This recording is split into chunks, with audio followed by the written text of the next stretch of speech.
Баршаңызға қайырлы күн достар. Бүгін сіздермен мен қатпарлы қаттаманың рецебімен бөлісемін. Ең алдымен ыдысымызға 1 стакан су, 1 шай қасық тұз және 3 ас қасық күнбағыс майын және 2 ас қасық майонез саламыз.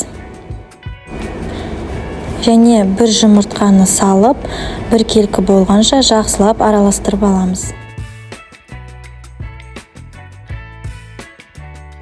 Ұнымызды салмастан бұрын алдын ала електен өткізіп алу қажет. Ұнымызды салып, жұмсақ қамыр илейміз.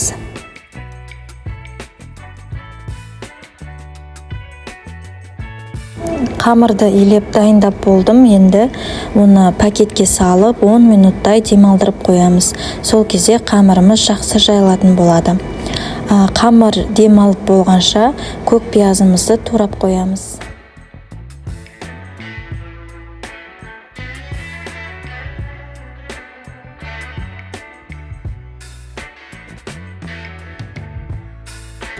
Қамыр 10 минуттай тұрып демалды. Енді ұнды жақсылап сеуіп, жұқа қамыр жаятын боламыз.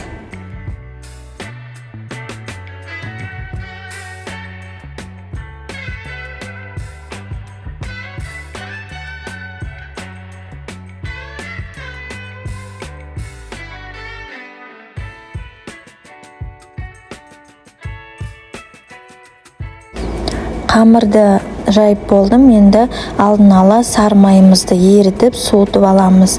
Майды ыстық күйінде құюға болмайды. Енді барлық жеріне 1 келкетіп жағып шығамыз. Қамырды 2-ге бөліп жасасаңыздар да болады. Самсаның қамыры тәрізді. Бірін үстіне бірін қойып, арасына май жағып жасасаңыздар да болады.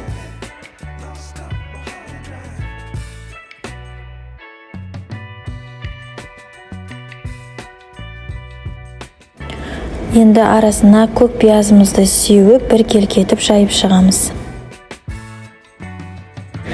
Осылай бірнеше бөлікке бөліп орап шығамыз. Сол кезде біздің қамырымыз қатпарлы болып шығады.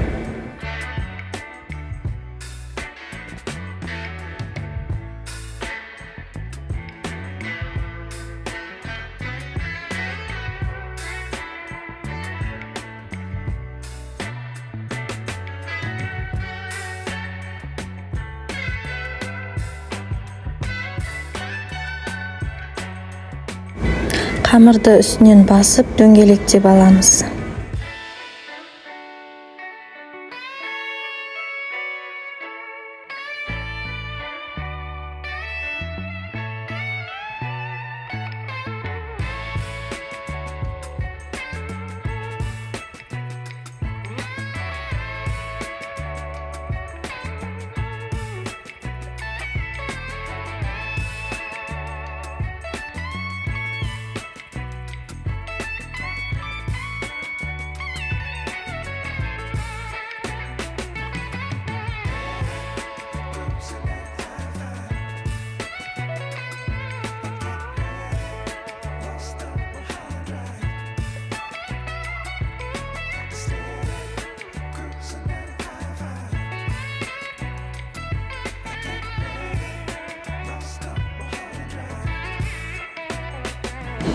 Қамырды қатты қалың емес, қатты жұқа емес, орташа қалыңдықта жайып алдым.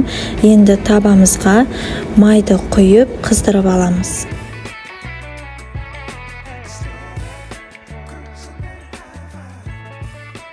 Қызып тұрған майға қаттамамызды салып, 2 жағынан қызартып қуырып аламыз.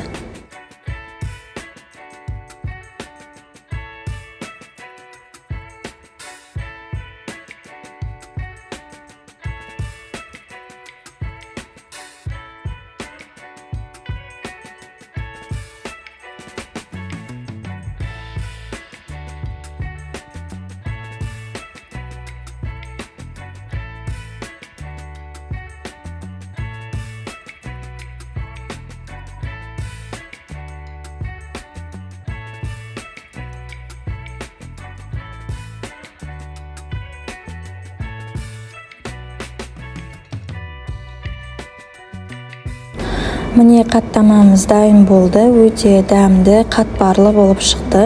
Сіздер де дәл осы рецептпен жасап көріңіздер.